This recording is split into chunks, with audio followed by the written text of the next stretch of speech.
नमस्कार, स्वागत है आपका हमारी खास पेशकश स्टॉक सेंट्रल में। मैं हूं विपुल सिंह।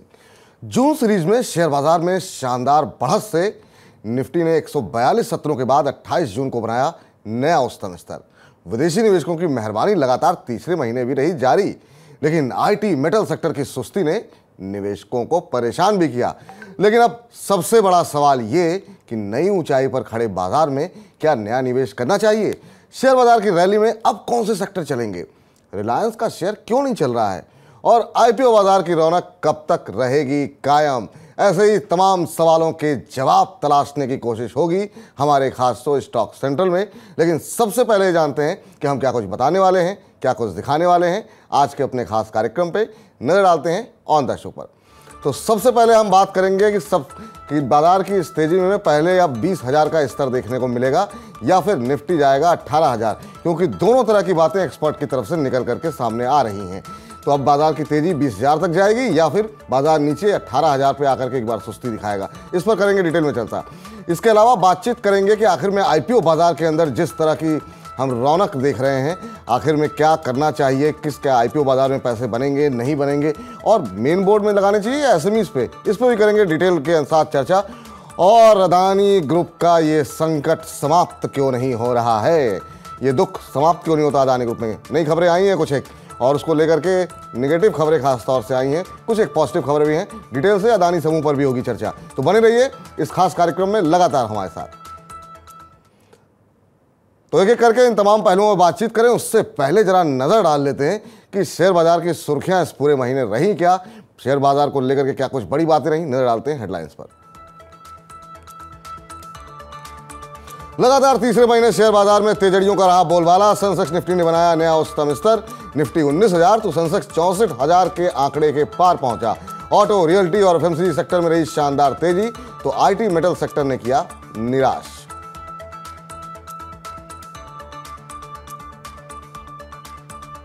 जून महीने में भारतीय शेयर बाजार पर मेहरबान रहे विदेशी निवेशक। लगातार 2 साल नेट बिकवाल रहने के बाद FY24 में विदेशियों ने खरीदे 1,000 करोड़ डॉलर से ज्यादा के शेयर। अप्रैल में 140 करोड़ डॉलर, मई में 530 करोड़ डॉलर, तो जून में करीब 370 करोड़ डॉलर का आया निवेश। बड़ा सवाल, क्या जुलाई में भी खरीदार रहेंगे एफआईआईज? शेयर बाजार की तेजी से प्राइमरी मार्केट भी हुआ गुलजार। मेन बोर्ड के आइडिया फोर्ज टेक और साइन डीएलएम आईपीओ को निवेशकों का शानदार रिस्पांस। एसएमई आईपीओ को भी निवेशकों ने लिया हाथों हाथ। 2023 में 49 एसएमई आईपीओ ने जुटाए 923 करोड़ रुपए। जुलाई महीने में भी कई मेन बोर्ड और एसएमई आईपीओ कतार में। बड़ा सवाल, प्राइमरी या सेकेंडरी मार्केट, कहां करें निवेश? अदानी समूह पर नहीं थम रहा मुश्किलों का सिलसिला। सेबी को समूह की 3 कंपनियों में इनसाइडर ट्रेडिंग की आशंका। अदानी पावर, अदानी ग्रीन और अंबुजा सीमेंट में इनसाइडर ट्रेडिंग की जांच करेगा सेबी। तो जीक्यूजी ने फिर किया अदानी इंटरप्राइजेज और अदानी ग्रीन में 100 करोड़ डॉलर का निवेश। 28 जून को समूह के शेयरों में रही शानदार तेजी। बड़ा सवाल, अदानी ग्रुप के शेयरों में अब क्या करें? और इंडिगो एयरलाइन की मार्केट कैप हुई 1 लाख करोड़ रुपए के पार। 1 लाख करोड़ रुपए की मार्केट कैप को पार करने वाली पहली घरेलू एविएशन कंपनी बनी इंडिगो। गो फर्स्ट की उड़ान रुकने के बाद यात्रियों का लोड फैक्टर बढ़ने से शेयर में तेजी। 1 साल में शेयर ने दिया 55% का रिटर्न। बुधवार को शेयर ने 2634 रुपए का नया उच्चतम स्तर बनाया, तो शुक्रवार को उससे भी ऊंचाई पर गया शेयर। बड़ा सवाल, इंडिगो के शेयर में अभी कितनी उड़ान बाकी? चले तो स्टॉक सेंट्रल में हम बातचीत करते हैं अगले महीने को लेकर के कि अब जून तो बीत गया, नए हाइस तो बन गए, लेकिन जुलाई से क्या कुछ उम्मीदें रहेंगी। तो आज के मेहमान को रूबरू कराने से पहले 2-3 पैरामीटर पे हम बाजार को परखने जांचने की कोशिश करते हैं। पहला हम समझने की कोशिश करते हैं फंडामेंटल नज़रिया क्या कुछ कह रहा है, फिर समझने की कोशिश करते हैं कि चार्ट्स पर कैसा लग रहे हैं। तो इन दोनों पहलुओं को लेकर के हमने 2 अलग अलग एक्सपर्ट से बातचीत की। फंडामेंटल एनालिस्ट अविनाश गुरक्षकर, जो कि हेड ऑफ रिसर्च हैं प्रॉफिट मार्ट के, उनसे हमने बातचीत की और हमने उनसे पूछा कि वो कैसे देख रहे हैं बाजार को जुलाई में। तो उनका मानना ये है कि छोटी अवधि में निफ्टी 19,200 के स्तर तक जा सकता है। इसके अलावा उनका ये भी मानना है कि 19,200 के आसपास जब बाजार पहुंच जाए तो वहाँ पर प्रॉफिट बुकिंग हावी होती हुई दिखाई दे सकती है। जो बड़े ट्रिगर रहेंगे उसमें एडवांस टैक्स नंबर के आंकड़ों पर रखनी होगी, क्वार्टरली रिजल्ट्स आने शुरू हो जाएंगे। इसके अलावा मानसून, ये एक बड़ा ट्रिगर है जो कि बाजार को प्रभावित करेगा। जो सेक्टर उन्हें पसंद आ रहे हैं उसमें ऑटो कंपोनेंट से जुड़ी हुई कंपनियां, capital goods, real estate, FMCG, यहाँ पर उनको लग रहा है कि तेजी देखने को मिल सकती है। इन सेक्टर्स में दांव लगाया जा सकता है। जो शेयर उन्हें पसंद आ रहे हैं वो है टाटा मोटर्स, M&M पे खरीदारी करने की सलाह है, DLF और अनंतराज इंडस्ट्रीज रियल एस्टेट से उनको अच्छा लग रहा है, इंडियन होटल्स में उनकी खरीदारी की सलाह है। इसके अलावा FMCG में उन्होंने कहा था कि HUL में खरीदारी करने की सलाह है। तो ये वो शेयर हैं जो कि जहां उनको लगता है कि मजबूती देखने को मिल सकती है। इसके अलावा उनका ये भी मानना है कि कुछ एक आंकड़े जो रहेंगे, फेड की तरफ से अगर कोई बड़ा परिवर्तन होता है तो फिर बाजार में दबाव देखने को मिल सकता है, गिरावट देखने को मिल सकती है। तो फेड के आंकड़ों पर नज़र बना करके रखिए। फिर बात आती है कि ये तो फंडामेंटल ट्रिगर्स है, लेकिन चार्ट्स पर बाजार कैसा लग रहा है। इसके लिए हमने JM फाइनेंशियल के senior vice president Akshay P. Bhagwat से बातचीत की। उनका ये कहना है कि निफ्टी के लिए 18,650 और 18,200 ये बड़ा सपोर्ट लेवल है, 18,200 और 18,650। इसके अलावा उनका ये भी मानना है कि 19,050 निफ्टी के लिए बड़ी रुकावट है। हालांकि ये आंकड़े उन्होंने गुरुवार को दिए थे और शुक्रवार को 19,100 का आंकड़ा निफ्टी ने पार कर लिया। हालांकि उनका ये भी मानना था कि अगर 19,050 मजबूती से अगर निफ्टी तोड़ता है तो फिर ये रैली 19,450 तक जा सकती है। 19,450 अगली बड़ी रुकावट होगी। और उनका ये भी मानना है कि अगर 19,050 का स्तर ऊपरी स्तरों पर नहीं टूटता है तो फिर यहाँ पे प्रॉफिट बुकिंग देखने को मिल सकती है। लेकिन शुक्रवार को ये स्तर पार होते हुए दिखाई दिए। उनके पसंदीदा शेयर कौन कौन से हैं? उन्होंने भारतीय एयरटेल को उनको लग रहा है कि खरीदारी करके चलनी चाहिए, PFC है, बायोकॉन, अपोलो हॉस्पिटल और HDFC के शेयरों में हमने देखा कि शानदार तेजी जो है शुक्रवार के कारोबारी सत्र में देखने को मिली और HDFC AMC में तो 10% तक की तेजी देखने को मिली। तो जो उन्होंने गुरुवार को टारगेट दिए थे वो शुक्रवार को ही पूरे होते हुए दिखाई दिए। अब अगले महीने में भी उनका मानना यह है कि यहाँ पर ये रैली एक्सटेंड होती हुई दिखाई दे सकती है। तो इस हिसाब से आप रणनीति बना सकते हैं। लेकिन अब कार्यक्रम को आगे बढ़ाते हैं और हमारे साथ बातचीत करने के लिए जुड़ चुके हैं मंत्री फिनमार्ट के फाउंडर अरुण मंत्री जी। अरुण जी, बहुत बहुत आभार, अभिनंदन, स्वागत आपका हमारे खास शो स्टॉक सेंट्रल में। और पूरे महीने के बाजार को हम परखते हैं और अगले महीने को लेकर के रणनीति तैयार करते हैं। अभी आपने फंडामेंटल नज़रिया और टेक्निकल नज़रिया देखा कि लोगों का क्या कहना है। आपकी क्या उम्मीदें हैं सर? जुलाई सीरीज़ में क्या ये रैली जो नए ऊंचाई पर हम खड़े हैं उसमें डरना चाहिए, उसमें और ख़रीदारी करनी चाहिए? बहुत लोग कह रहे हैं कि अब 1950 का स्तर जो है रेजिस्टेंस था वो हमने टूटते हुए देखा शुक्रवार को। अब आगे की तेज़ी कहाँ तक देख रहे हैं और क्या अभी प्रॉफिट बुक करने का टाइम है या अभी बने रहें बाजार में? देखिए विपुल जी, ओवरऑल मार्केट का ट्रेंड देखते हैं। ट्रेंड तो डेफिनेटली पॉजिटिव है, ऑल टाइम हाइस के आसपास चल रहे हैं। और जहां तक रेजिस्टेंसेस की बात है, सभी को पता है ऑल टाइम हाइस के पास कोई रेजिस्टेंस बड़ा नजर नहीं आता है। और अगर आपको रेजिस्टेंस निकालना भी है तो आपको एक्सटेंशन ड्रॉ करके रेजिस्टेंस निकालना होता है। और अगर इसी चीज का एक्सटेंशन ड्रॉ करें तो 19,400 450 के पास मुझे लग रहा है मार्केट में रुकावट देखने को मिलेगी। तो 19,100 के आसपास अभी चल रहा है, तो 19,400 450 के आसपास मुझे लग रहा है मार्केट वहां पर जाके रुकना चाहिए। उसके ऊपर फिलहाल मुझे मार्केट जाता हुआ नजर नहीं आ रहा।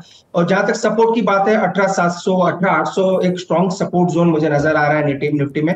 अगर वहां पे आता है किसी ग्लोबल वजह से या किसी न्यूज फ्लो की वजह से तो बेहतरीन अपॉर्चुनिटी होगी शॉर्ट टर्म ट्रेडर्स के लिए front line even Nifty by करने के लिए। तो 18,800 और 19,400 ये 600 पॉइंट की रेंज बड़ी निकल के आ रही है। और ओवरऑल पॉजिटिविटी रहनी चाहिए। सेक्टर स्पेसिफिक काफी ज्यादा रुझान आपको देखने को मिल सकता है। मैंने पहले भी काफी बार कहा था विपुल जी की निफ्टी स्मॉल कैप जो है वो अभी भी ऑल टाइम हाई से दूर है, अभी तक ऑल टाइम हाई के पास अब पहुंचने वाला है। तो मुझे लग रहा है स्मॉल कैप इंडेक्स और मिड कैप इंडेक्स में थोड़ी तेजी रह सकती है। एक से दो हफ्ते काफी अच्छे रहने की उम्मीद है और फिर बाद में जाके मुझे लग रहा है थोड़ा बहुत कंसोलिडेशन देखने को मिले। तो अरुण जी का मानना ये है कि 19,400 के आसपास जो है प्रॉफिट बुकिंग देखने को मिल सकती है, लेकिन छोटे शेयरों में जो है अभी भी मौके बन रहे हैं और वहाँ पर जो है नज़र रखिए, क्योंकि यहाँ पर अभी उच्चतम स्तर छूना बाकी है, तो वहाँ पे आप नज़र बना सकते हैं। अब हमने एक रिपोर्ट तैयार की है और आपको बता दें कि मेन स्ट्रीम मीडिया और सोशल मीडिया पर आई खबरों को सच मानकर कुछ निवेशक शेयर बाजार में निवेश करते हैं और वहीं पर अपना मोटा नुकसान कर बैठते हैं। निवेशकों को इस तरह के निवेश से होने वाले नुकसान से बचाने के लिए बाजार नियामक सेबी ने अब नए नियम जारी कर दिए हैं। क्या हैं वो नियम और कब से लागू होंगे, आइए इस रिपोर्ट के जरिए समझने की कोशिश करते हैं, फिर अरुण जी से उस पर टिप्पणी करते हैं। सेबी ने शेयर बाजार में पैसा लगाने वाले निवेशकों के हितों को ध्यान में रखते हुए नए नियम जारी कर दिए हैं। नए नियम के तहत मार्केट कैपिटलाइजेशन के हिसाब से अब टॉप 100 लिस्टेड कंपनियों को उनके बारे में फैली किसी भी अफवाह की पुष्टि, खारिज या स्पष्टीकरण देना अनिवार्य होगा। इन टॉप 100 कंपनियों के लिए नए नियम 1 अक्टूबर से लागू हो जाएंगे।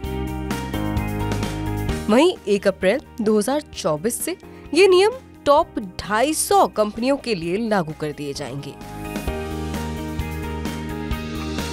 सेबी की अधिसूचना के मुताबिक इन कंपनियों को मेन स्ट्रीम मीडिया के जरिए निवेश करने वाले लोगों में फैल रही किसी भी जानकारी या अफवाह के बारे में 24 घंटे के भीतर उसकी पुष्टि, खारिज या स्पष्टीकरण देना होगा। सेबी ने लिस्टेड कंपनियों को तिमाही कॉर्पोरेट रिपोर्ट में न्यायिक प्राधिकरण को जुर्माना, साइबर सुरक्षा घटनाओं, साइबर सुरक्षा उल्लंघनों या डेटा और दस्तावेजों के नुकसान के संबंध में खुलासा करने के लिए भी कहा है। इसके अलावा इन नियमों को प्रभावी बनाने के लिए सेबी ने लिस्टिंग से जुड़े नियमों को भी स्पष्ट किया है। हाल ही में सेबी ने 135 कंपनियों और लोगों पर शेयर बाजार में कारोबार पर अंतरिम रोक लगाने के साथ ही उनके ऊपर 1 अरब 26 करोड़ रुपए का जुर्माना लगाया था। उन पर छोटी कंपनियों के शेयरों में हेर फेर करके मुनाफा कमाने का आरोप था। सेबी की जांच में 5 लिस्टेड कंपनियों Maurya Udyog, 7NR retail, Darjeeling ropeway corporation, जीबेल इंडस्ट्रीज और विशाल फैब्रिक्स का नाम सामने आया है। इन एंटिटीज पर वेबसाइट और मोबाइल के जरिए बल्क मैसेज भेजकर खरीदारी की सलाह देने का आरोप था। मार्च 2023 में भी सेबी ने कुछ यूट्यूबर्स पर सख्ती दिखाई थी और कीमतों में हेरफेर करने के मामले को लेकर करीब 44 संस्थाओं को स्टॉक बाजार से बैन कर दिया था। आपको बता दें कि आईपीओ के जरिए धन जुटाने की योजना बनाते समय सभी कंपनियों को अपने दायित्व और खुलासे से जुड़ी व्यवस्था यानी LODR को प्रस्तुत करना जरूरी होता है। कई ऐसी कंपनियां हैं जो फैसले तो ले लेती हैं, लेकिन इनका खुलासा एक्सचेंजों को नहीं करती। सेबी अब इन सभी मुद्दों का समाधान करना चाहता है।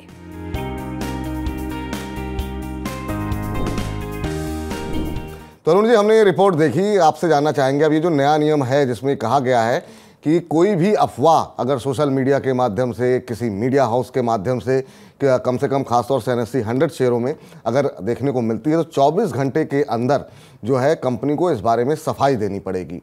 अब ये जो सेबी की सख्ती है, इसको पीछे क्या आप वजह मानते हैं? इसका कितना लाभ जो तमाम आम निवेशक हैं उनको मिलेगा? क्योंकि बहुत सारे शेयरों में हमने देखा है कि इस तरह की खबरें सोशल मीडिया, टेलीग्राम में आती हैं, यहाँ पर एक एक्विजिशन होने जा रहा है और उसके बाद से हम देखते हैं वहाँ पे वॉल्यूम बढ़ाए जाते हैं और जब वो वॉल्यूम बढ़ जाते हैं, शेयर में तेज़ी आ जाती है तो जिस व्यक्ति ने अफवाह फैलाई होती है वो अपना मुनाफा बुक कर लेता है और जो रिटेल निवेशक हैं उनको काफ़ी नुकसान होता है। लेकिन अब कंपनियों को कहा गया है कि 24 घंटे के अंदर इस पर जो है सफाई दें। आप कैसे देख रहे हैं इस नियम को? देखिए विपुल जी, काफी सराहनीय कदम है। वैसे भी जब से नई चेयरपर्सन बनी है सेबी की, जब से आपको काफी चेंजेस देखने को मिल रहे हैं सेबी के लेवल पे, एक्सचेंजेस के लेवल पे। और मेजरली जो चीजें ज्यादा अफवाह वगैरह देखने को मिलती है छोटे स्टॉक्स या छोटे मझोले स्टॉक्स में आपको ज्यादा देखने को मिलती है। चूंकि ये रूल फ्रंटलाइन स्टॉक्स पे अभी लागू है कि उन्होंने तो अगर कोई फ्रंटलाइन कंपनी जो कि टॉप 100-200 कंपनीज है, वहां पे अगर कोई न्यूज आती है तो उनको अपना डिस्क्लोजर 24 घंटे के अंदर एक्सचेंजेस को देना होगा। और यही रूल अगर small cap, mid cap stocks में भी लागू होता है तो काफी अच्छा रहेगा, क्योंकि छोटे मझोले स्टॉक जो है उनमें जो मार्केट कैप होता है वो छोटा होता है। अगर ज्यादा होल्डिंग्स किसी सिंगल या कुछ लोगों के हाथ में होती है तो वहां पे स्टॉक रिगिंग की चांसेस ज्यादा होते हैं। तो सराहनीय कदम है। अगर यही सेम कदम अगर छोटे मझोले स्टॉक्स में भी लागू होता है तो इन्वेस्टर्स के लिए काफी प्रोटेक्शन मिल सकता है और हो सकता है आने वाले दिनों में जो भी सोशल मीडिया चैनल्स है वहां पे जो अफवाहें उठती है वो कम होती हुई आपको नजर आ सकती है। जी, इस बीच अब चलते हैं अगले सवाल पर। और सर, प्राइमरी मार्केट के अंदर हमने देखा काफ़ी एक्शन देखने को मिल रहा है और हमारे खास शो वाह क्या IPO में है भी आप कई बार जुड़ चुके हैं और कई IPOs पे आपने टिप्पणी की है। सर, अब सवाल ये उठता है, जो एक्शन हम देख रहे हैं, जिस तरीके का इन्वेस्टर्स का रिस्पांस देख रहे हैं, जुलाई सीरीज में क्या हम माने कि और भी आईपीओ जो लाइनअप में हैं वहाँ भी इसी तरीके का एक्शन देखने को मिलेगा? और सही शेयर कैसे चुनें, सही आईपीओ चुनने के लिए क्या क्राइटेरियाज होने चाहिए, कैसे परखें, एक आम निवेशक कैसे परखे कि उसको इस आईपीओ में पैसे लगाने चाहिए कि नहीं लगाने चाहिए? देखिए विपुल जी, वैसे तो अगर आपको फ्रैंकली बताऊं, जब भी ऑल टाइम हाई के पास आईपीओज आते हैं तो थोड़ा मैं कॉशन अपना मेंटेन करता हूं, क्योंकि वहां पे जो होता है यूफोरिया काफी हाई होता है, काफी इन्वेस्टर्स का पैसा आईपीओज और एसएमई आईपीओज में भी आता हुआ नजर आता है। नो डाउट आईपीओज काफी आ रहे हैं, काफी अच्छे कंपनीज के भी आईपीओ आ रहे हैं। मैं ये नहीं कह रहा कि आपको आईपीओ में अप्लाई नहीं करना चाहिए, डेफिनेटली स्टॉक स्पेसिफिक आईपीओ आपको जरूर अप्लाई करना चाहिए। मैंने ऑलरेडी जो आइडिया फोर्ज है उस पर मैंने आपको रिकमेंडेशन दी थी कि इसमें आपको अप्लाई करना है। इवन एक दो और कंपनियां वहां पे भी मैंने रिकमेंडेशन दिया कि डेफिनेटली लिस्टिंग गेन्स और लॉन्ग टर्म के लिए आपको अप्लाई करना चाहिए। जहां तक आईपीओ को परखने की बात है, देखिए दो चीजें मैं जरूर देखता हूं किसी भी आईपीओ में। एक तो मैं जरूर देखता हूं कि क्या ये आईपीओ फ्रेश इशू से आ रहा है या ओएफएस के थ्रू आ रहा है। सेकंड, मैं ऑब्जेक्ट्स जरूर देखता हूँ कि आईपीओ किस लिए आ रहा है और क्या चीज में वो पैसा यूज होगा। अगर आईपीओ आ रहा है किसी डेट को चुकाने के लिए या फिर कोई प्रीवियस प्रोविजंस को हटाने के लिए, तो मैं यूजुअली वो आईपीओ से थोड़ा कॉशन रखता हूँ। अगर आईपीओ आ रहा है नए एक्सपेंशन करने के लिए, कैपेसिटी यूटिलाइजेशन के लिए, ग्लोबली प्रेजेंस बढ़ाने के लिए, अपना बिजनेस बढ़ाने के लिए, तो उसमें मेरी ज्यादा रुचि होती है। तो ये 2 से 3 मेजर बेसिक क्राइटेरिया है जो मैं यूजुअली आईपीओ में देखता हूँ। अपने अपने आईपीओ में अपना अपना एनालिसिस होता है और सभी आईपीओ एक दूसरे एनालिसिस नहीं कर सकते हैं, पर डेफिनेटली कुछ आईपीओस है जो ऑलरेडी हमने पहले भी काफी बार डिस्कस किए। आने वाले दिनों में उनमें लिस्टिंग गेन्स भी आपको मिल सकते हैं और हो सकता है बड़ा गेन आपको लॉन्ग टर्म में भी नजर आए। तो आईपीओ परखने का 2 ही नियम है, एक तो आपको प्रमोटर्स को देखना है, प्रमोटर्स कैसे हैं, बिजनेस ग्रोथ, रेवेन्यू ग्रोथ कैसी है, और जो पैसा वो जुटा रहे हो किस चीज के लिए जुटा रहे हैं। 2 से 3 चीज अगर आपको पसंद आती है तो डेफिनेटली आपको उस आईपीओ में निवेश करना चाहिए। तो ये तो 3 क्राइटेरियाज पे ज़रूर ध्यान दें। प्रमोटर्स कैसे हैं, कंपनी जो पैसे जुटा रही है किस लिए जुटा रही है, प्राइस बैंड किस तरीके का है। तो ये जो अरुण जी के जो मंत्र हैं उसको आप लोग ध्यान में रखिए। सर, अगला भी सवाल मेरा प्राइमरी मार्केट को लेकर के ही है, क्योंकि एक तरफ हम देख रहे हैं कि आइडिया फोर्ज, साइंट, डीएलएम जैसे आईपीओज आ रहे हैं मेन बोर्ड के। दूसरी तरफ हम देख रहे हैं कि बहुत सारे छोटे छोटे एसएमईज के आईपीओ आ रहे हैं और इस बार हमने देखा करीब 49 आईपीओज जो है वो एसएमईज के आ चुके हैं और उनमें से ज़्यादातर जो जिनकी लिस्टिंग हुई है उनमें से ज़्यादातर जो है वो अपने ऑफर प्राइस से ऊपर कामकाज कर रहे हैं। एसएमईज आईपीओ को लेकर के आपका क्या रुख है सर इस समय, और जिस तरीके का रिस्पॉन्स उनको मिल रहा है, निवेशकों की तरफ से भी काफ़ी अच्छा रिस्पॉन्स मिल रहा है, और अगर हमको डिसाइड करना हो कि मेन बोर्ड या एसएमई किसमें ज़्यादा पैसे बनेंगे तो किस तरफ जाने की कोशिश करनी चाहिए, और ओवरऑल एसएमई आईपीओज पे आपकी टिप्पणी? देखिए विपुल जी, यूजुअली जो एसएमई आईपीओज होते हैं वो न्यू एज कंपनीज आप कह सकते हैं, जो नई कंपनी है जो अच्छे रेवेन्यूज दिखा रही है वो यूजुअली एसएमई प्लेटफॉर्म में लिस्ट होते हैं और अच्छे बिजनेस ग्रोथ की जिसकी उम्मीद थी और ज्यादा वो पैसा जुटाना चाहते हैं और मेन बोर्ड के आईपीओ में उनकी लिस्टिंग नहीं कराना चाहते, एसएमई में आपको देखने को मिलेंगे। तो काफी अच्छी कंपनीज पहले भी लिस्ट हुई है, काफी मल्टीफोल्ड रिटर्न्स भी उनमें देखने को मिले हैं, पर चूंकि ओवरऑल दोनों में ही कंपैरिजन करते तो हम यूजुअली सलाह एसएमई प्लेटफॉर्म में कम देते हैं, क्योंकि ज्यादा डिटेल्स हमारे पास पब्लिकली अवेलेबल नहीं होती है और क्या चीज में वो आने वाले दिनों में कैसा ग्रोथ दिखाएंगे उसमें भी ज्यादा डिस्क्लोजर्स देखने को नहीं मिलते। इसलिए यूजुअली हमारा सलाह मेन स्ट्रीम प्लेटफॉर्म पे जो आईपीओज आते हैं उनमें करने की सलाह होती है। अगर किसी को निवेश करना है एसएमई प्लेटफॉर्म में, कोई इच्छुक रहता है तो यूजुअली हम लिस्टिंग के बाद ही उनमें निवेश करने की सलाह देते हैं, तो वहीं से आपको बड़ा लॉन्ग टर्म नजरिया बना के चलते, तो दोनों में ही कंपेयर करते हैं। तो मेन स्ट्रीम आईपीओ पे ही हमारा ज्यादा रुझान है और जो अच्छे आईपीओ ऑलरेडी पहले भी हमने काफी बार रिकमेंड किए हैं और मुझे लग रहा है आइडिया 4 जैसे आईपीओ भी आने वाले दिनों में काफी अच्छा करें। अब सर, एक ग्रुप जिस पर जब भी आपसे बातचीत होती है तो मुझे लगता है कि जनवरी के बाद से हम लोग जब भी मुलाकात करते हैं तो एक समूह पर जरूर चर्चा होती है, वो होती है अदानी समूह को लेकर के। अब लग रहा था कि शेयर साइडवेज चल रहे हैं, चलिए सारा संकट अब समाप्त हो गया, फिर कुछ खबरें आ जाती हैं। 2 बड़ी डेवलपमेंट हुए हैं, एक तो अदानी ग्रुप की जो 3 कंपनियां हैं, अदानी पावर, अदानी ग्रीन और अंबुजा सीमेंट, इस पर अब इनसाइडर ट्रेडिंग की आशंका जताई जा रही है और अब से भी इस मामले की जांच कर रहा है। उम्मीद तो ये थी कि इस खबर के बाद जो है गुरुवार को काफ़ी तेज़ गिरावट, बुधवार को तो काफ़ी तेज़ गिरावट देखने को मिलेगी, लेकिन फिर उस बीच खबर ये आ गई कि एक बड़ी ब्लॉक डील हुई है और GQG ने फिर से $100 बिलियन जो है का इन्वेस्टमेंट किया है। उसके चलते हमने देखा कि अदानी समूह की ज़्यादातर शेयरों में 5% से ज़्यादा की तेज़ी देखने को मिली, चाहे इंटरप्राइजेज हो या पोर्ट हो। अभी क्या करना चाहिए सर? जो लोग निवेशक बने हुए हैं, काफ़ी समय से होल्ड कर रहे हैं, उनके लिए क्या सलाह रहेगी? बहुत सारे ट्रेडर ऐसे भी हैं जो जब गिर रहा है उसमें खरीदारी कर रहे हैं, जैसे थोड़ा सा ऊपर जाता है उसमें प्रॉफिट बुक भी कर रहे हैं। इन दोनों लोगों के लिए आपकी सलाह अदानी समूह को लेकर के क्या होगी? और अभी कोई ऐसी कंपनी है समूह की, 2-4 कंपनियां जिनमें भी पैसे लगाए जाने चाहिए या इस ग्रुप को अवॉइड करना चाहिए? देखिए विपुल जी, जब भी अभी हमारी बात हुई है अडानी ग्रुप में, काफी बार डिस्कशन हमने काफी 2 बजे के शो में भी किया था और काफी स्पेशल शोज भी इस ग्रुप के लिए किए थे। हमेशा मैंने 2 ही स्टॉक के नाम लिए थे, अडानी पोर्ट और अंबुजा सीमेंट। ये 2 स्टॉक मुझे काफी पसंद है और अभी भी है और पहले भी थे, क्योंकि वो लेवल्स काफी अच्छे थे। 350, 340, 330 के लेवल्स भी हमको जब देखने को मिले।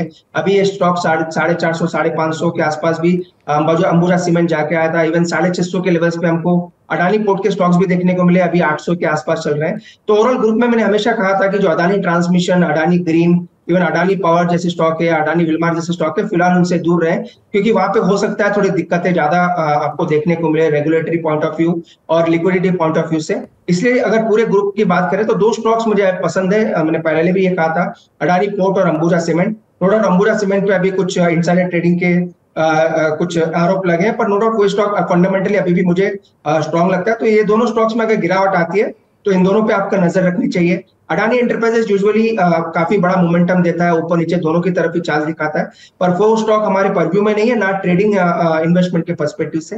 ओवरऑल ग्रुप में देखते हैं तो अंबुजा और अडानी पोर्ट पे नजर रखें, इनमें बड़ा करेक्शन आता है तो धीरे धीरे इन दोनों स्टॉक्स में निवेश करके चल सकते हैं। तो अभी अगर आपको तमाम खबरों के बाद, नेगेटिव खबरों के बाद, पॉजिटिव खबरों के बाद, अगर तब भी आप अदानी समूह पे नज़र कोई बनाना चाह रहे हैं तो अंबुजा सीमेंट और अदानी पोर्ट, ये अरुण मंत्री जी को ज़्यादा पसंदीदा उनके निकल के आ रहे हैं। लेकिन अभी नहीं, थोड़ा गिरावट आ जाए तब आप उसमें खरीदारी कर सकते हैं। अगला सवाल सर, अभी हमने हेडलाइन पे भी दर्शकों को बताया कि इंडिगो एयरलाइन के अंदर हमने देखा कि 1 लाख करोड़ रुपए की मार्केट कैप क्रॉस हो चुकी है और लगातार अप मूव देखने को मिला है। 1 साल के अंदर 55-56% का रिटर्न इस शेयर ने दिया है और ख़ासतौर से गो फर्स्ट के ग्राउंड पर हो जाने के बाद यहाँ पर हम देख रहे हैं ऑपरेटिंग मार्जिन्स भी बेहतर होने की आगे की सलाह दी जा रही है। तमाम पॉजिटिव चीज़ें आ रही हैं, लोड फैक्टर काफ़ी बढ़ गया है पैसेंजर्स का। अभी इस शेयर में कितनी उड़ान बाकी है? क्या अभी भी और तेज़ी आप देख रहे हैं या फिर आपको लगता है कि नहीं, काफ़ी रैली आ चुकी है, एक बार अब प्रॉफिट बुक करने का टाइम है? विपुल जी, फ्रैंकली आपको बताता हूँ, एयरलाइन सेक्टर जो है वो यूजुअली मेरे रडार पे नहीं होता है और यूजुअली हम इस सेक्टर पे सलाह भी नहीं देते, क्योंकि काफी कॉम्पिटिटिव सेक्टर है, काफी चीजें हैं जो इस सेक्टर को इफेक्ट करती है। पर इंडिगो के साथ जो 2 से 3 चीज पॉजिटिव हुए, एक तो गो फर्स्ट का जो मार्केट से बाहर जाना काफी पॉजिटिव रहा है। सेकंड, स्पाइस जेट में भी काफी दिक्कतें ऑलरेडी देखने को मिल रही है, वो भी काफी पॉजिटिव अभी भी स्टॉक के लिए बना हुआ है। थर्ड, जो क्रूड जो 70 के आसपास चल रहा है, 70 के नीचे काफी दिनों से आपको नजर आया कि 70-75 के लेवल पे आसपास इंटरनेशनल ब्रेंट क्रूड के प्राइसेस चल रहे हैं। तीनों चीजें काफी बेनिफिट इस कंपनी को दे रही है। सेकंड, जो सीजन गया था, लास्ट 2 सीजन, वो काफी हेवीली लोडेड सीजन था इनके लिए, काफी पैसेंजर्स का लोड इन्होंने एक्वायर किया था और काफी मार्केट शेयर भी अभी भी एक्वायर करते जा रहे हैं। तो चारों चीज जो है वो काफी पॉजिटिव रही है कंपनी में, इसी वजह से आपको ग्रोथ भी अच्छी देखने को मिली है, प्रॉफिट भी अच्छे देखने को मिले हैं। सेकंड, स्टॉक प्राइस में भी सेम आपको वही बढ़त देखने को मिली है। पर अभी भी इस लेवल पे मुझे नजर आ रहा है कि थोड़ा ओवर वैल्यूड मुझे स्टॉक नजर आता है और अपने ऑल टाइम हाई के आसपास चल रहा है, तो करेक्शन का वेट करें। वैसे तो कोई सलाह नहीं है बाइंग या सेलिंग दोनों ही स्टॉक पे, पर अगर किसी को निवेश करना है तो मुझे लग रहा है टेक्निकली 200 से 300 रुपए का करेक्शन स्टॉक में अभी ड्यू है, अगर वो आता है तो वहां पे आप ट्रेडिंग बेट ले सकते हैं। ओवरऑल ग्रुप में अगर आप एयरलाइन सेक्टर में देखें तो एक ही स्टॉक है जो फुल फ्लेज एयरलाइन इंडस्ट्री में है, वो है इंडिगो। तो अगर किसी को बेट करना है तो आपको ये एक ही स्टॉक मिलेगा पूरे सेक्टर में। अगर एंट्री करनी है तो 200 से 300 रुपए की गिरावट का वेट करें, वो आता है तो ज्यादा बेटर एंट्री लेवल मिल सकता है। कोशिश ये कीजिए कि अवॉइड कीजिए इस सेक्टर को ही, क्योंकि यहाँ पर कभी भी हमने देखा दुनिया भर में बहुत प्रॉफिटेबल बिजनेस नहीं है। अभी कुछ एक ऐसे फैक्टर रहे हैं जिसका फ़ायदा इंडिगो को मिल रहा है, लेकिन अगर आपको लगाना ही है 200-300 रुपये करेक्ट हो जाने के बाद आप पैसे लगा सकते हैं। वैसे अवॉइड करें, वो ज़्यादा बेहतर रहेगा। सर, एक अब जो हमने रिकॉर्ड हाइज बाज़ार में बनते हुए देखे, उसको लेकर के एक सवाल है। सवाल ये कि इस रैली में हमने देखा कि विदेशी निवेशक जो है वो थोड़े से रूठे रहे, उसके बावजूद बाज़ार ने नया हाई बनाया। आखिरी के 1 क्वार्टर को अगर छोड़ दिया जाए तो पूरे साल जो है हमने देखा, पिछले 2 इनफैक्ट फाइनेंशियल ईयर से हम देख रहे हैं कि विदेशी निवेश को लगातार बिकवाल रहे हैं। लेकिन एक आखिरी के क्वार्टर में विदेशी निवेशक भी आए और तेज़ी भी देखने को मिली। लेकिन सवाल ये है सर कि घरेलू कंजम्पशन वाली जो स्टोरी थी वही जो है हमने देखा प्ले आउट होती हुई दिखाई दी। उसमें हमने रियल्टी देखा, उसमें ऑटो देखा, उसमें FMCG देखा। अगली रैली में क्या चलेगा सर? क्या यही सेक्टर जो है ऑटो, रियल्टी, FMCG चलेंगे, या आपको लगता है कि अब कुछ एक नए प्लेयर्स जो है, नए सेक्टर्स जो है अगली रैली को लीड करेंगे? अब रणनीति क्या बनानी चाहिए, क्योंकि विदेशों के ऊपर जो निर्भरता थी वो IT मेटल को लेकर के वो तो फ्लॉप होती हुई दिखाई दी। देखिए विपुल जी, कंजम्पशन सेक्टर तो हमेशा रडार पे रहा है। काफी बार मैंने भी अपने ही शो पे रिकमेंड किया था, कंजम्पशन सेक्टर एवरग्रीन इंडिया में रहेगा, क्योंकि जो ओवरऑल डेमोग्राफिक डिविडेंड जो है इंडिया में वो कभी अभी काफी सालों तक रहेगा और काफी चीजें बेनिफिट करती रहेगी। पर आने वाले दिनों में मुझे लग रहा है other than auto sector already चल चुका है, फिर ऑटो अभी भी चल सकता है, और इंफ्रास्ट्रक्चर, सीमेंट, ये 2 सेक्टर मुझे लग रहा है जैसे ही बारिश, मानसून का सीजन शुरू होगा तो इसके बाद इलेक्शन ईयर भी आना है, तो इंफ्रास्ट्रक्चर, सीमेंट, ये 2 सेक्टर मुझे लग रहा है काफी अच्छा करना चाहिए। तीसरा ऑटो और चौथा कंजम्पशन, ये चारों सेक्टर मुझे लग रहा है अभी भी काफी अच्छा कर सकते हैं। एक डार्क हॉर्स ऑलरेडी रहा है फार्मा सेक्टर, और काफी अच्छा प्रदर्शन कर रहा है। हो सकता है फार्मा में भी स्टॉक स्पेसिफिक एक्शन आपको देखने को मिले। और जहां तक सेक्टर की बात है, इंफ्रा, सीमेंट, कंजम्पशन और ऑटो, ये 4 सेक्टर मुझे अभी भी लग रहे हैं कि 2023 में काफी अच्छा कर सकते हैं। जी चलिए, अब प्रश्न तो बहुत सारे हैं सर, लेकिन समय की थोड़ी बाध्यता है। अब अगले सेगमेंट की तरफ रुख करते हैं, और इसमें हालांकि बाजार इतनी तेज़ी के साथ आगे बढ़ा है, लेकिन फिर भी हम सिर्फ 5 कंपनियां ऐसी डिस्कस करते हैं जिसमें कि या तो बहुत अच्छा अप मूव देखने को मिला है या फिर बहुत तेज़ी के साथ गिरावट देखने को मिली है। तो सबसे पहले उन 5 शेयरों को लेकर आते हैं। हालांकि ये शेयर निफ्टी 500 के होते हैं, तो उन्हीं शेयरों पर जरा नज़र डालते हैं। जरा स्क्रीन पर लेकर के आइए कि वहाँ पर क्या रुझान देखने को मिला है, जिनमें सबसे अच्छी तेज़ी देखने को मिली है। तो शानदार तेज़ी देखने को मिली है सुज़लॉन एनर्जी पे, और यहाँ पर कंपनी ने पिछली FY20 में कंपनी के ऊपर करीब 13,000 करोड़ का के आसपास का कर्ज था, वो घट करके कंपनी ने जो है करीब 1200 करोड़ रुपए का रह गया है कर्ज जो है। उसके चलते जो है हमने देखा कि एक अच्छा अप मूव देखने को मिला, करीब 47-47.5% का रिटर्न यहाँ पर देखने को मिला है। रेपको होम में हमने देखा 44% की तेज़ी आते हुए दिखाई दी। दिलीप बिल्डकॉन रियल्टी सेक्टर का शेयर, जहाँ पर हमने देखा कि एक अच्छी बढ़त देखने को मिली है, 40% से ज़्यादा का अप मूव। इसके अलावा अगर हम देखें तो PFC और REC में भी काफ़ी शानदार तेज़ी देखने को मिली है, और यहाँ पर करीब 25% के आसपास की तेज़ी, इनफैक्ट RPFC में तो 28% के आसपास की तेज़ी यहाँ पर देखने को मिली है। जरा चार्ट दिखा दीजिए जरा स्क्रीन पर, ताकि हमारे दर्शक देख लें किस तरीके का आप मूव। ये देखिए, शानदार तेज़ी 1 महीने के अंदर देखने को मिली है। आप इन सभी शेयरों में देख सकते हैं किस तरह का रुझान यहाँ पर देखने को मिल रहा है। रेपको हो, PFC हो, REC हो, सुज़लॉन हो, सब में काफ़ी शानदार तेज़ी देखने को मिली, और एक तरीके से आउट परफॉर्मेंस देखने को मिली है बाजार के अंदर। अरुण सर, आप इनमें से कुछ कंपनियां जो आपको इतनी तेज़ी के बावजूद अच्छी लग रही हो, जहां आपको लग रहा हो कि नहीं अभी भी यहां पर जो है रैली बाकी है, कोई शेयर पसंद आ रहे हैं इनमें से सर? देखिए विपुल जी, ओवरऑल रैली की तो बात करना काफी डिफिकल्ट रहेगा, पर उस सभी सेक्टर में मुझे लग रहा है REC, PFC अभी भी काफी अच्छे पॉइज्ड है, और बातें ये भी चल रही है कि PFC का MSCI में इंक्लूजन हो सकता है, MSCI इंडेक्स में, क्योंकि जिस हिसाब से मार्केट कैप बढ़ा है, मोमेंटम आया, तो वहां से थोड़ा पॉजिटिविटी जरूर देखने को मिल सकती है। ओवरऑल पावर सेक्टर्स मुझे लग रहा है काफी अच्छा करेंगे। टाटा पावर, ओवरऑल जो कंजम्पशन रही है गर्मी के सीजन में पावर की काफी अच्छी रही है, और PFC जो है एक अच्छा कॉम्बिनेशन है पावर और NBFC दोनों का, तो वहां से रियलाइजेशन इनके भी काफी अच्छे बढ़ सकते हैं। तो पूरे ग्रुप में मुझे लगता है 5 स्टॉक्स में PFC और REC में आउट परफॉर्मेंस देखने को मिल सकता है, और इन दोनों शेयरों में अगर गिरावट भी आती है तो आप निवेश करके चल सकते हैं। तो PFC REC में अभी भी तेजी बाकी है, कोई भी गिरावट जो है वो खरीदारी का मौका बन सकता है। लेकिन शेयर में सिर्फ तेज बाजार में भी बहुत सारे शेयर ऐसे रहे जहां दबाव देखने को मिला है, और क्या ये दबाव अभी एक्सटेंड होगा, क्या इस गिरावट के बाद यहाँ खरीदारी करनी चाहिए, उस पर भी अरुण जी से सवाल लेते हैं। लेकिन पहले जरा स्क्रीन पर लेकर के आइए उन शेयरों को। तो IEX पे खबर जो आई थी उसके चलते हमने देखा कि एक दबाव देखने को मिला, और एक समय तो हमने देखा कि 20% से ज़्यादा का शेयर टूट चुका था, लेकिन फिर भी अगर हम देखें तो 1 महीने के अंदर 19% का नेगेटिव रिटर्न देखने को मिला। KRBL के अंदर भी हमने देखा कि दबाव देखने को मिला है, 15% के आसपास की नेगेटिव रिटर्न यहाँ पर। इंडिया बुल्स रियल इस्टेट, पूरा रियल्टी पैक चला, लेकिन इंडिया बुल्स रियल इस्टेट में हमने देखा कि 12% का नेगेटिव रिटर्न देखने को मिला। सिटी यूनियन बैंक में भी दबाव देखने को मिला, 11 साढ़े 11% के आसपास का नेगेटिव रिटर्न, और बंधन बैंक नतीजे अच्छे नहीं रहे और उसके बाद से हमने यहाँ पर दबाव आते हुए देखा। करीब 10.5-11% की नेगेटिव रिटर्न यहाँ पर देखने को मिला है। सर, इन 5 कंपनियों में आपको क्या लग रहा है? ये स्क्रीन पर आप देखिए जरा किस तरह के दबाव देखने को मिला है। एक ही दिन के अंदर टूटा था IEX, और KRBL के अंदर भी हम देख रहे हैं कि लगातार दबाव देखने को मिला, पूरे महीने ही जो है दबाव देखने को मिला है। इंडियाबुल्स रियल एस्टेट धीरे धीरे करके जो है यहाँ पर गिरता हुआ दिखाई दिया है। सर, इन 5 शेयरों में कहीं पे आपको कोई खरीदारी का मौका दिखाई दे रहा है, या आपको लगता है कि कमज़ोर शेयर हैं, फंडामेंटल कमजोरी है यहाँ पर और दूरी बना के रखनी चाहिए? देखिए विपुल जी, 500 शेयर में स्टॉक स्पेसिफिक न्यूज काफी है। IEX की अगर बात करें तो जैसे ही स्टॉक थोड़ा बहुत मोमेंटम दिखाता है ओवरऑल पावर सेक्टर के साथ, कुछ ना कुछ रेगुलेटरी न्यूज आती है, कुछ ना कुछ रेगुलेटर्स की तरफ से रेस्ट्रिक्शंस आने की वजह से स्टॉक में गिरावट देखने को मिलती है। अगेन KRBL एक टिपिकल ट्रेडर फ्रेंडली स्टॉक है, अगर उस पर भी गिरावट देखने को मिली है।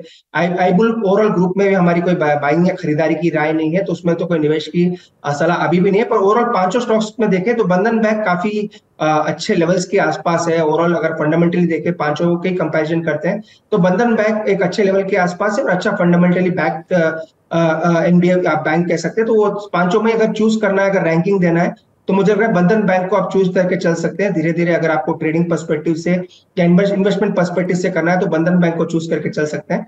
बाकी के जो 4 स्टॉक्स है, न्यूज फ्लो काफी आते हैं इन सभी स्टॉक्स में, तो बेटर है उनको अवॉइड करके चलें। लेकिन बंधन बैंक जो है वो आकर्षक लग रहा है, इतने दबाव के, इतनी जो गिरावट देखने को मिली है उसके बाद अब आकर्षक लेवल दिखाई दे रहे हैं। तो यहाँ पर हो सकता है जुलाई सीरीज में जब हम लोग बात करें तो फिर हो सकता है जब स्टॉक सेंट्रल अगली बातचीत करें तो बंधन बैंक गेनर्स में शामिल हो सकता है। तो यहाँ पर आप नज़रिया अपना सकारात्मक रुख बना सकते हैं, ऐसा अरुण जी का मानना है। सर, अब आखिरी सेगमेंट में चलते हैं और कार्यक्रम को समाप्त करने की तरफ बढ़ते हैं। और ये सेगमेंट में होता है सर कि बहुत सारी ब्रोकरेज हाउसेस की रिपोर्ट आप जैसे तमाम विश्लेषक देते रहते हैं और उनमें से कुछ एक कंपनियों को हम आइडेंटिफाई करते हैं और हर बार हम स्टॉक सेंट्रल में एक कंपनी पे बातचीत करते हैं। यहाँ पर हमने देखा कि टायर सेक्टर को लेकर के, ऑटो कंपोनेंट को लेकर के आप भी जिक्र कर रहे थे, तो वहाँ पे अभी भी जो है सकारात्मक रुख दिखाई दे रहा है। और ख़ास तौर से अपोलो टायर्स के ऊपर बहुत सारी जो है रिपोर्ट्स हमने खंगाली, जिसमें कि ICICI सिक्योरिटीज़ की तरफ से हमने देखा कि यहाँ पर 450 रुपये तक के लक्ष्य दिए जा रहे हैं। अभी 407 के आसपास शेयर चल रहा है। इसके अलावा हमने देखा कि शेर खान की तरफ से भी यहाँ पर सकारात्मक रुख देखने को मिल रहा है। 472 इनफैक्ट यहाँ पर टारगेट दिए जा रहे हैं। और इसके अलावा भी बहुत सारी रिपोर्ट्स थी, तो सारी रिपोर्ट्स को मेंशन करना थोड़ा संभव नहीं था। आप सर सहमत हैं इन तमाम ब्रोकरेज हाउसेस से? आप कितना अपसाइड देख रहे हैं या आप असहमत हैं? अपोलो टायर्स पर आपका व्यू? विपुल जी, अगर आपको याद होगा, हमने ओवरऑल टायर सेक्टर पे एक शो किया था, मुकाबला, जो शो आपका काफी फेमस है। उसमें सीएट और अपोलो के बारे में हमने डिस्कस किया था। मैंने जब भी अपोलो का ही जिक्र किया था, 380-85 के आसपास वो स्टॉक चल रहा था, वो 450 का ही लक्ष्य मैंने भी उसी स्टॉक पे दिया था। तो अभी भी सेम व्यू बना हुआ है कि अपोलो टायर मुझे लग रहा है क्योंकि साइज में काफी बड़ी है, मार्केट शेयर भी काफी अच्छा है, तो ये स्टॉक अभी भी आउट परफॉर्मेंस दिखा सकता है। नो डाउट इसका डायरेक्ट इम्पैक्ट जो है ऑटो सेक्टर के साथ होता है। अगर ऑटो सेक्टर आने वाले दिनों में अच्छा करता है तो ऑटो एंसिलरी स्टॉक्स भी अच्छा करेंगे। सेकंड, क्रूड जो 70-80 के आसपास चल रहा है, जो कि इनका बाई प्रोडक्ट है, इनको बनाने में लगता है, तो वो भी काफी पॉजिटिव रह सकता है ओवरऑल ऑटो सेक्टर के लिए। तो अपोलो टायर मुझे लग रहा है 450 के लेवल तक जा सकता है। थोड़ा गिरावट आती है तो बाई करें, 380-85 के आसपास मिलता है तो बेटर लेवल होंगे। 450 तक मुझे लग रहा है स्टॉक के लेवल्स आपको देखने को मिल सकते हैं। तो यहाँ पर सहमत हैं अरुण जी भी, और अरुण जी बिल्कुल सही कह रहे हैं। हम लोगों ने बहुत विस्तार पूर्वक चर्चा की थी पूरे टायर सेक्टर को लेकर के और मुकाबला कराया था, और तब भी अरुण जी का मानना था कि अपोलो टायर्स में खरीदारी करके चलें। और ये तमाम ब्रोकरेज हाउस की रिपोर्ट भी अब आ रही है, वो भी कह रहे हैं खरीदारी करके चलें। 450 रुपये तक के लक्ष्य अरुण जी को लगता है यहाँ पर देखने को मिल सकते हैं। सर, आपकी तरफ से हमने तमाम शेयरों में बातचीत की, सेक्टर्स पर बातचीत की। एक दो शेयर जो अगले सीरीज़ के लिए आपको पसंदीदा हो, रिकमेंड करना चाहेंगे हमारे दर्शकों को? विपुल जी, 2 स्टॉक्स हैं जो मुझे काफी अच्छे लगते हैं, जो कि हो सकता है आपको सीरीज, जो करंट सीरीज है उसमें सेक्टर ऑफ द सीरीज भी रहे और स्टॉक ऑफ द सीरीज भी रहे, वो HCL टेक। HCL टेक में मुझे लग रहा है काफी बड़ा उछाल आपको देखने को मिल सकता है तकनीकी तौर पे।